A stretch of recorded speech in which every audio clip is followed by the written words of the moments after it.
So how do we need to look at the unfolding concept?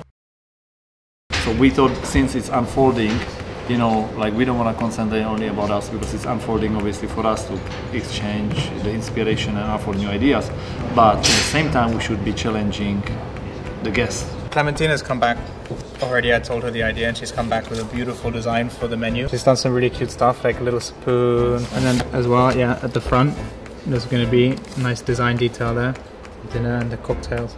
So we just need to decide now what's going to go inside, right? You know, the aperitif to me is always the opener. It's going to set the tone of what the rest of the drinks will be. So we thought to do something really adventurous.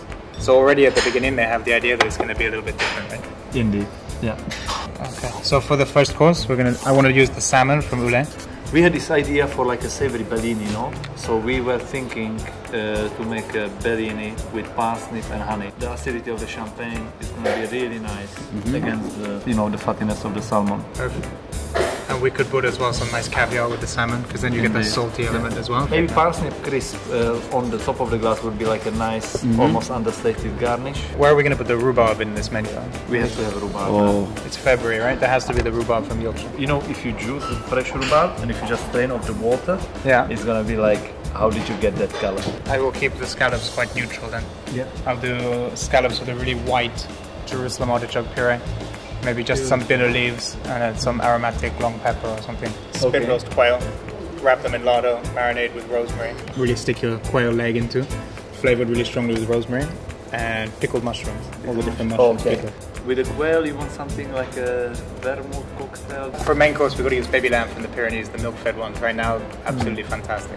With the lamb, you would do some like a big red? Normally it would be a big red wine, yeah, full big flavored red wine. Yeah. A big red wine, in my eyes, would be an equivalent of a Manhattan. Oh yes. But wine would always have the acidity, which the Manhattan doesn't necessarily do. Maybe a chunk of ice as a garnish. Middle, nice garnish, and also so chilling, and you know, you can get a touch of extra dilution.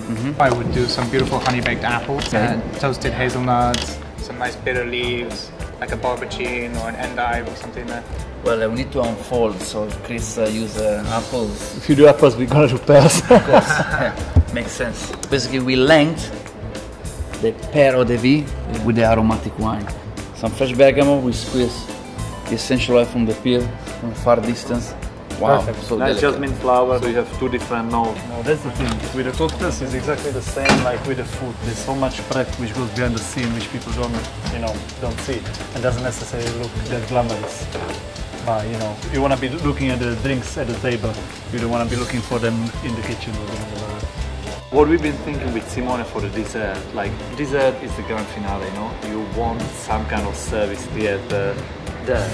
So people think that this is gonna be the dessert. Instead of being presented with the dessert, you get this little bowl inside, no?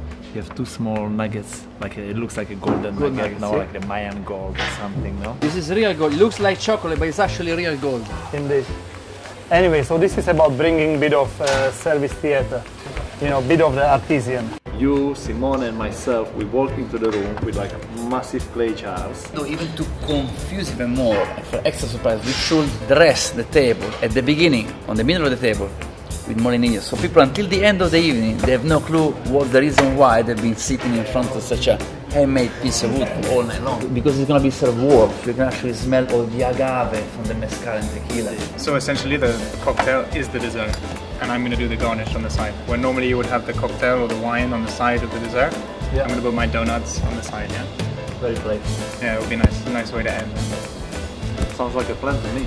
So shall we go to the kitchen? To cook it.